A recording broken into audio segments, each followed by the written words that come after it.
इच्छाद्वेषसमुत्थेन द्वन्द्वामोहेन भारत सर्वभूतानि सम्मोहं सर्गे यान्ति परन्तप। हे भारत श्रेष्ठ अर्जुन, संसार में रहने वाले संपूर्ण प्राणी इच्छाओं और द्वेष से उत्पन्न हुए द्वंद्वमय मोह के कारण सम्मोह को प्राप्त हो जाते हैं। येषां त्वन्तगतं पापं जनानां पुण्यकर्मणां ते द्वन्द्वमोहनिर्मुक्ता भजन्ते मां दृढ़व्रताः। परंतु जिन पुरुषों का पाप नष्ट हो गया है वे पुण्य कर्म करने वाले द्वंद्व मोह से मुक्त होकर दृढ़ व्रत से मेरी उपासना करते हैं। जरामरणमोक्षाय मामाश्रित्य यतन्ति ये ते ब्रह्म तद्विदुः कृत्स्नम् अध्यात्मं कर्म चाखिलम्। जो लोग जन्म मृत्यु से मुक्ति पाने के लिए मुझ में आश्रित होकर प्रयास करते हैं वे ब्रह्म और संपूर्ण कर्म के तत्व को जान लेते हैं। साधिभूताधिदैवं मां साधियज्ञं च ये विदुः प्रयाणकालेऽपि च मां ते विदुर्युक्त चेतसः। जो लोग मुझको अधिभूत, अधिदैव और अधियज्ञ रूप से जानते हैं वे प्रयाण काल में भी मुझको जान लेते हैं। भगवान आगे कह रहे हैं अर्जुन को कि जो भी द्वेष में उलझे हुए हैं, सही गलत, अच्छा बुरा, हम्म, सुख दुख, जो कि कामनाओं से और नफरत से आ रही है, वो व्यक्ति फिर समूह में बन जाते हैं।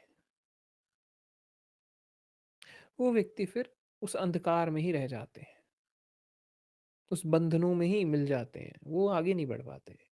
उनके लिए फिर वैसे ही हाल है जैसे धृतराष्ट्र के हैं अपने पुत्रों के लिए, या पितामह भीष्म के हैं अपने धर्म के लिए, या गुरु द्रोण के लिए हैं अपने पुत्र के लिए। और उस मोह ने ही उनका वध कराया, क्योंकि ये फंसे हुए हैं, सत्य को नहीं देख पा रहे हैं। ये मात्र बस जो कामनाएं आ गई, नफरत आ गई, हमारी इच्छा हो गई पूरी तो बहुत अच्छा है, नहीं इच्छा हुई बहुत बुरा है।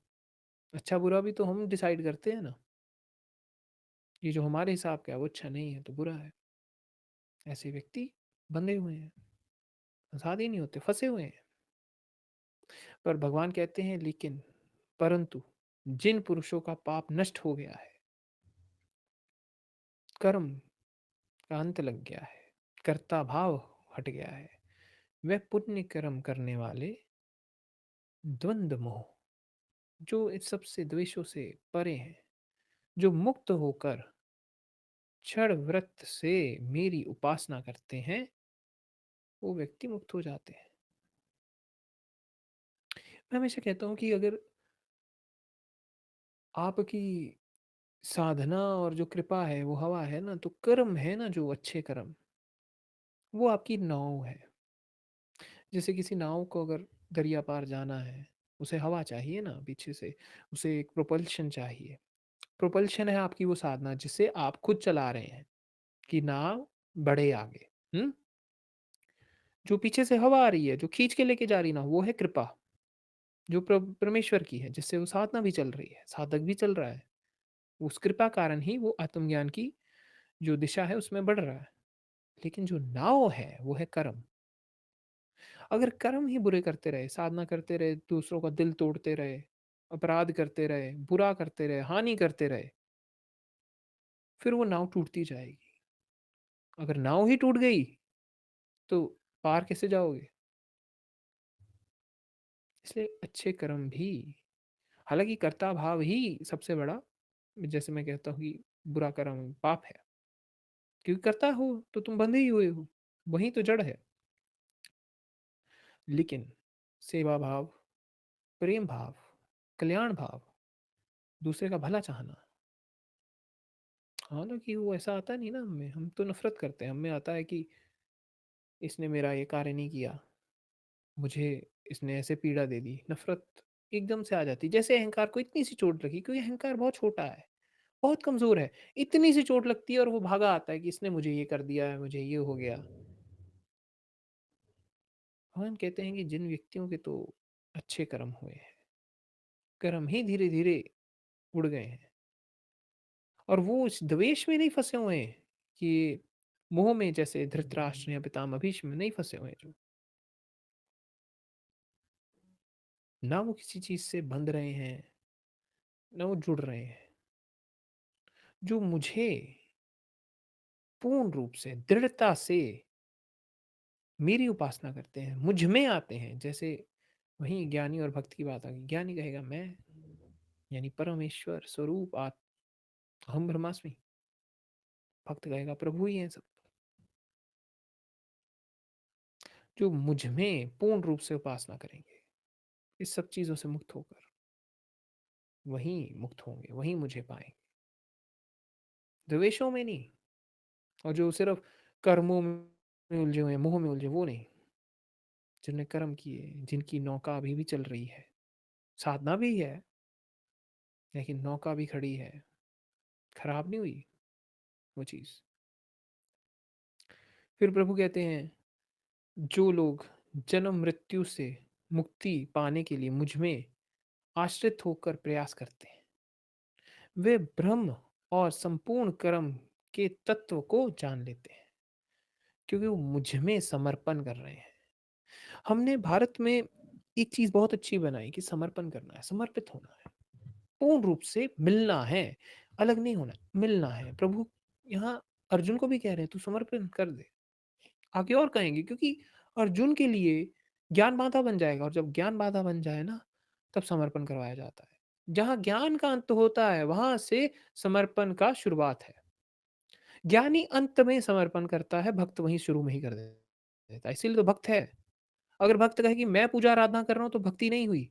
भक्ति हुई ही तब, जब भक्त ही हट गया। भक्त ने कह दिया मैं करूँ, कर ही नहीं सकता।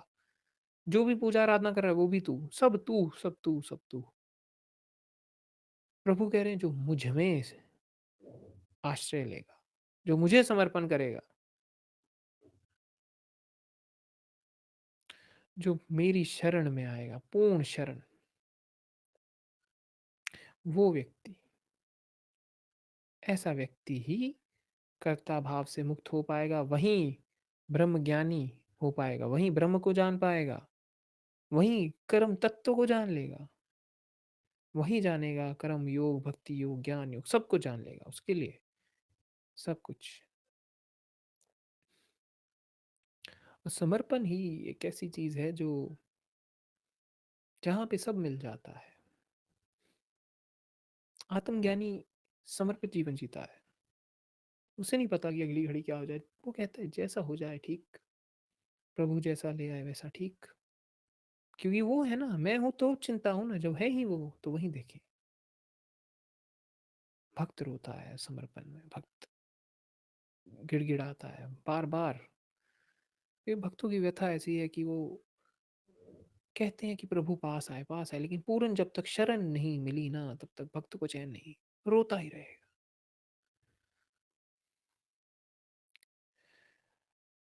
जो लोग मुझको अधिभूत, अधिदेव और अधियज्ञ रूप से जानते हैं, वे प्रयाण काल में भी मुझको जान लेते हैं, मृत्यु के समय भी।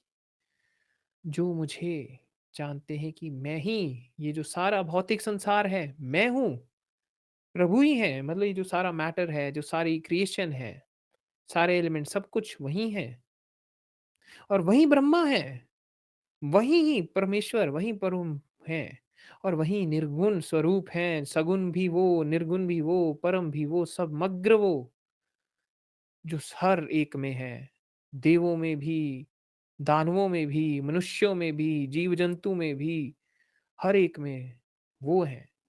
वही मुझे जानते हैं, वही मुझे पाते हैं।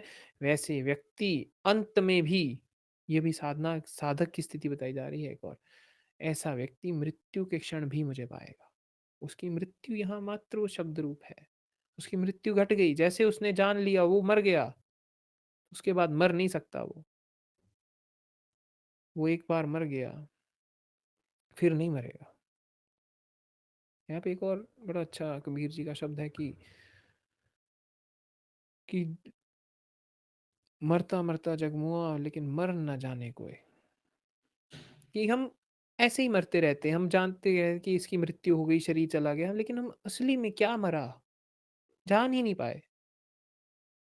आगे है कि ऐसी मरनी जो मरे बहुर मरन ना होए, कि अगर मरना है तो उस परम में मरो, समर्पित होके मरो, उसमें मर जाओ, फिर परम आ गया, फिर समर्पित हो गए, फिर आगे मृत्यु नहीं रही तुम्हारे लिए, फिर वहीं हो गए तुम, फिर वहीं है सब, और कुछ नहीं बचा।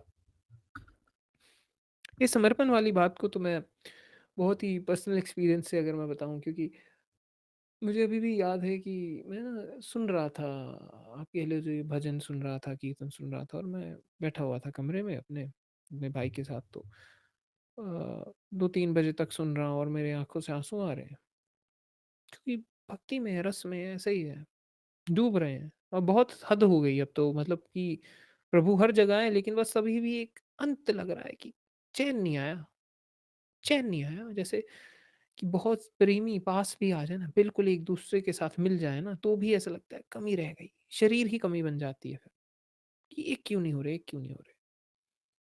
तो तब कुछ ऐसी दिल से आवाज़ उठी कि प्रभु पास तो बहुत हैं आप, लेकिन पूर्ण शरण नहीं मिल रही, मुझे अपनी पूर्ण शरण में लीजिए, पूर्ण शरण दीजिए।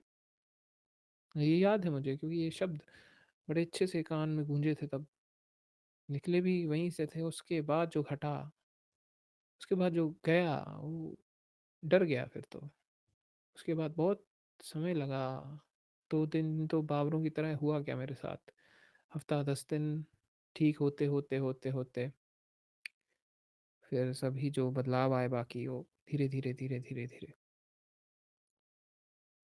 चीज़ परिवार के लिए भी बड़ी हैरानीजनक थी, मेरे लिए भी। जो पाता है उसके लिए भी बहुत हैरानी है, दूसरे के लिए तो चलो बाद में पता लगेगी, जिसने पाया उसके लिए बहुत हैरानी है। जिसने सबसे पहले जाना वो मेरे, वही मेरे जो गुरु थे उनने जाना, उन्होंने कहा बदलाव आ गया है कुछ, देखते ही कुछ कहे कि कुछ तो हो गया है। तो हम अलग बैठते हैं एक कह लीजिए कमरे में अलग होके, तो हम दोनों, वो मुझे कहते हैं कि शुक्राना करो, हम जो बैठते हैं, क्योंकि जानने वाला भी वो ना, शुक्र भी उसे ही है, उसी ने ही जन्माया स्वयं को, उसी ने ही स्वयं को बताया। वो चीज़ तभी है जब समर्पण घटे।